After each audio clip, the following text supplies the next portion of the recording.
Hello, नमस्कार, good morning. स्वागत है आप सभी का। आज हम देखने वाले हैं पाचन तंत्र से संबंधित महत्वपूर्ण क्वेश्चन। देखिए, पाचन तंत्र से संबंधित हमारे 3 पार्ट हो चुके हैं। प्रत्येक पार्ट में हम 50 क्वेश्चन वो डिस्कस करते हैं, जो कि व्याख्या सहित करते हैं। इस कारण आपके 15 क्वेश्चन से भी ज्यादा क्वेश्चन हो जाते हैं।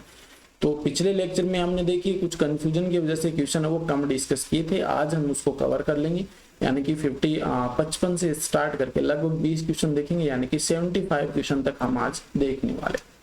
ठीक है ना, तो शुरू करते हैं। देखिए, तो आज का जो पहला क्वेश्चन है, वैसे हमारा 55 नंबर का क्वेश्चन है। देखिए, ग्लूकोज को ग्लाइकोजन में परिवर्तन क्या कहलाता है, ये मैंने कल आपको बता दिया था कि इसको हम क्या कहते हैं, ग्लाइकोजेनेसिस कहते हैं। ग्लूकोज का ग्लाइकोजन में परिवर्तन ग्लाइकोजेनेसिस कहलाता है। ग्लाइकोजिनोलाइसिस क्या होता है, ग्लाइकोजन का टूटना, ग्लूकोज में ग्लाइकोजिनोलाइसिस होता है। ग्लाइकोनियोजेनेसिस क्या होता है कि जो एमिनो एसिड होते हैं, फैट्स होती हैं, उनसे ग्लाइकोजन का संश्लेषण, ग्लाइकोनियोजेनेसिस हो जाएगा। और एक होता है आपका ग्लूकोनियोजेनेसिस, तो इसमें एमिनो एसिड और फैट से आपकी ग्लूकोज के निर्माण की प्रक्रिया ग्लूकोनियोजेनेसिस हो जाएगा। लीवर कोहन की दरारें है, ये किस में पाई जाती है, तो ये आपकी देखिए यकृत, आमाशय, अग्नाशय, यहाँ पर ग्रहणी और इलियम हो जाएगा।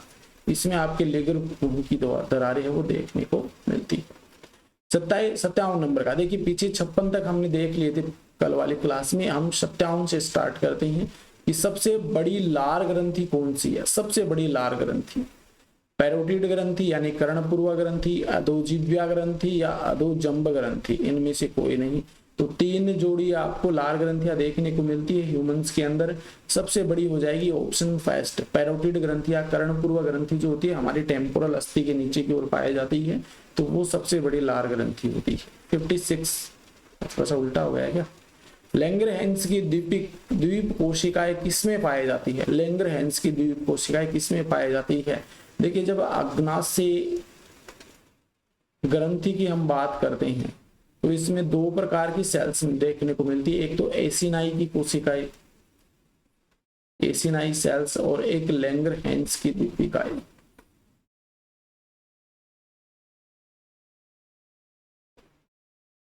लैंगरहैंस की दीपिकाएं 2 प्रकार की सेल्स हमें देखने को मिलती है, पहली एसिनाई सेल्स और दूसरी लैंगरहैंस की दीपिकाएं। ठीक है, तो यहाँ पर पूछा है किसमें पाई जाती है, यकृत ग्रंथि में, अग्नाशय ग्रंथि में, आमाशय में, छोटी आंत में। बता दिया मैंने कि अग्नाशय या पैंक्रियाज के अंदर पाई जाती है एसिनाई सेल्स या लैंगरहैंस की दीपिका। इनका कार्य क्या होता है अभी हम क्वेश्चंस के अकॉर्डिंग बात कर लेंगे इसकी।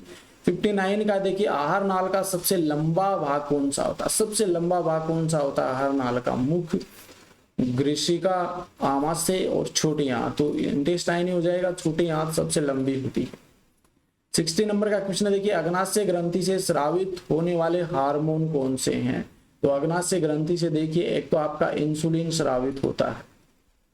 इंसुलिन स्रावित होता है, क्या काम करता है इंसुलिन, ये आपका जो ब्लड के अंदर ग्लूकोज होता है ना, ब्लड के अंदर जो ग्लूकोज पाया जाता है, इस ग्लूकोज को ग्लाइकोजन में बदलने का काम करता है। ग्लूकोज को ग्लाइकोजन में बदलने का काम कौन करता है, इंसुलिन हार्मोन करता है। एक इसके द्वारा स्रावित होता है ग्लूकागोन।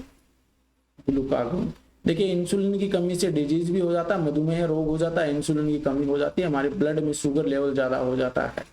ठीक है ना, ये शुगर लेवल को कम करने का काम करता है इंसुलिन। ग्लूकागोन इसका उल्टा काम करेगा, ये जो ग्लाइकोजन जो है ना हमारे लीवर के अंदर पाया जाता है, उस ग्लाइकोजन को तोड़ देगा और तोड़ करके ग्लूकोज की मात्रा को बढ़ाता है।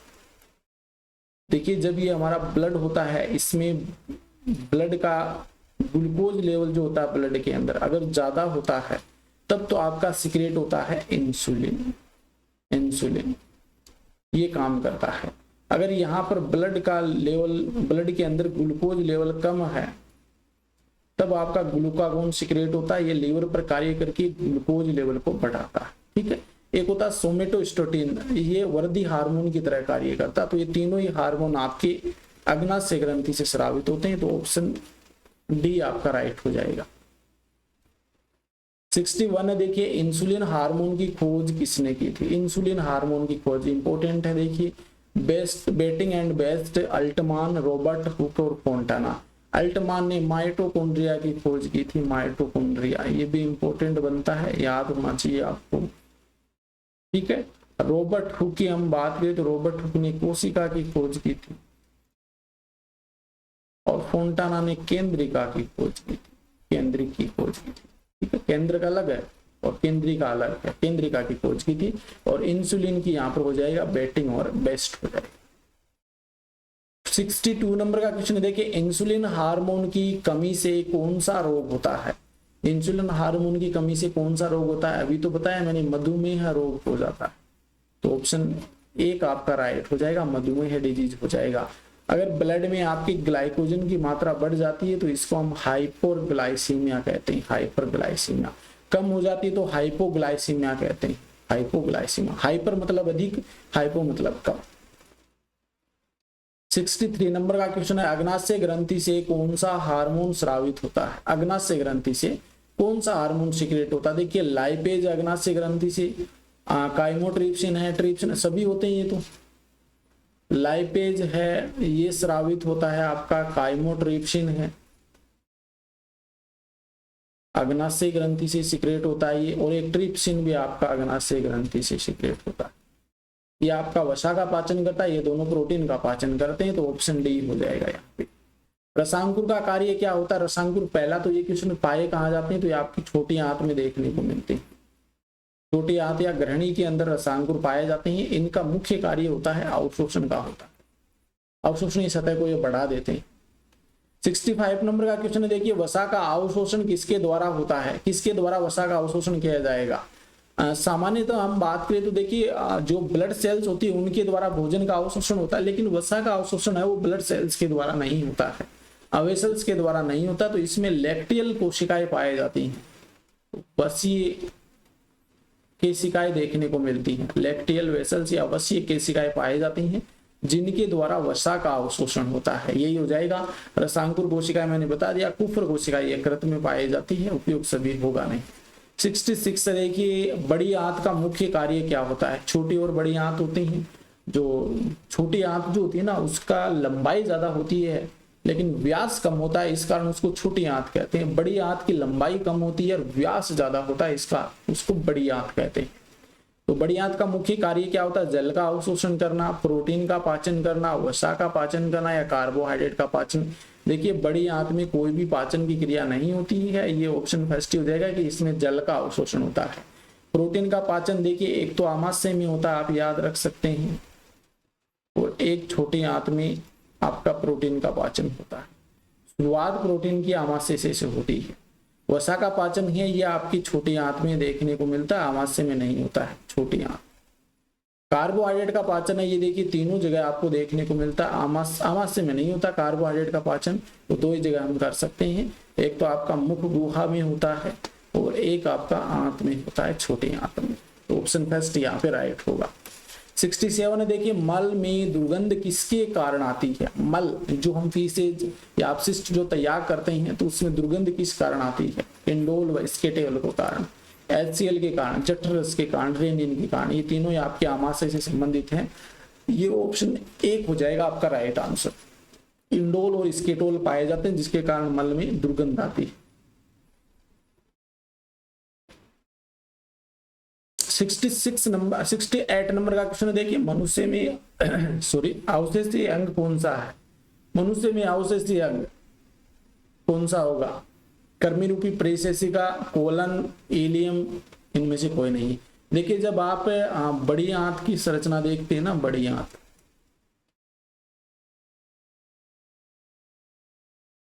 जब बड़ी आंत की स्ट्रक्चर देखते हैं इस प्रकार की होती है छोटे आंत इसमें कुंडलित रूप से पाए जाती है। तो ये वाला जो पार्ट ना जो आगे से बंद रहता है इसमें बैक्टीरिया पाए जाते हैं, तो ये कर्मी रूपी परिसेसिका होता है। वर्मीफॉर्म अपेंडिक्स होता है जो कि अवशेष अंग के रूप में काम करता है, कोई काम नहीं होता है इसका। 70 कितना हो गया? 70 हो गया क्या? 71 नंबर का क्वेश्चन देखिए, आज हम हमारा ये लास्ट क्वेश्चन देखिए, नहीं 75 देखेंगे, आज 75 ही देखेंगे। 71 नंबर का क्वेश्चन है देखिए, इसमें आपके कम से कम 8 क्वेश्चन यहाँ पे क्लियर हो जाते हैं।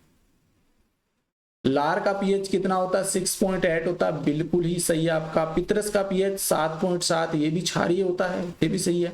ब्लड का पीएच जो होता है 7.4 होता है। अग्नाशय रस का पीएच 7.8, जठरस का पीएच 1.8 होता है, जठरस का हम 1.8 फिर 1.2 भी आपको देखने को मिल सकता है। दूध का 6.4 होता है, यूरिन मूत्र का 4.8 से 8.4 के बीच में होता है, आशुद्ध जल का सेवन होता है। मतलब ये सभी मिलान किए गए हैं। आपके 8 जो पॉइंट होते हैं, 8 क्वेश्चन यहाँ से क्लियर हो जाते हैं। यहाँ से आपका क्वेश्चन जरूर बन सकता है। ये कुछ क्वेश्चन मैंने अलग से ऐड किए हैं, तो नंबर 1 से स्टार्ट हो गए। आज हमारे देखिए क्वेश्चन कितने हो गए, 56 से शुरू किया था हमने, 56 से लेकर के 71 तक हो गए। तो कितने क्वेश्चन हमारे कंप्लीट हो गए,